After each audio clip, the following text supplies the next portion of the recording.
एक दिन की बात है।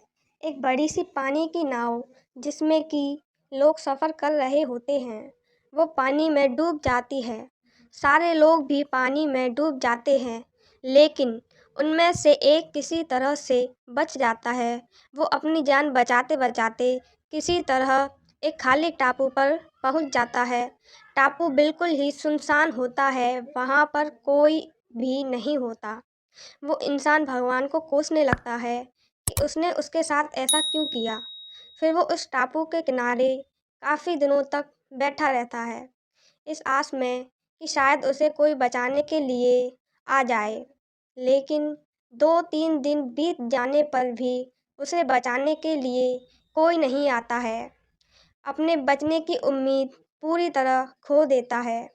फिर वो जंगल में जाता है और कुछ लकड़ियाँ इकट्ठी करता है, जिसे वो अपने एक छोटा-सा घर बनाता है, जिसमें कि वो रह सके।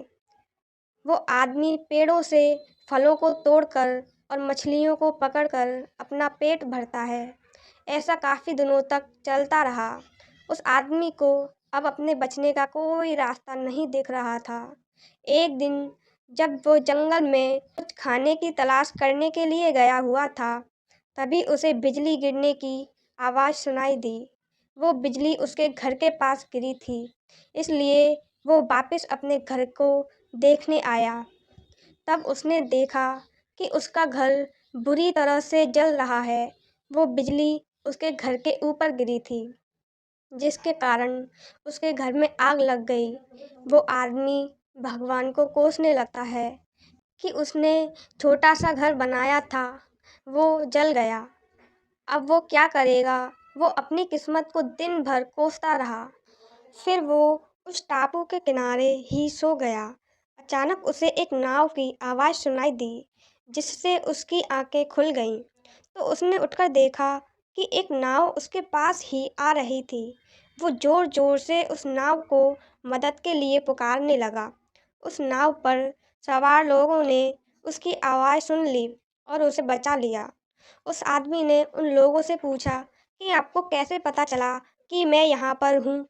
तब उनमें से एक आदमी ने जवाब दिया कि हमने आपका धुएं का इशारा देखा, जिसे देखकर हम आपको बचाने के लिए आ गए। तब वो आदमी सोच में पड़ गया कि उसने तो उन्हें कोई इशारा नहीं दिया था। फिर थोड़ी देर बाद सोचने के बाद उसे याद आया कि उसका घर आग में जल गया था। शायद उसी के धुएं को देखकर ये मुझे बचाने के लिए आ गए। ये सब जानकर वो बहुत खुश हुआ तथा उसने भगवान का शुक्रिया किया। हमारी ज़िंदगी में मुश्किलें चाहे कितनी भी आएं, हमें कभी उम्मीद नहीं छोड़नी चाहिए और भगवान पर भरोसा रखना चाहिए।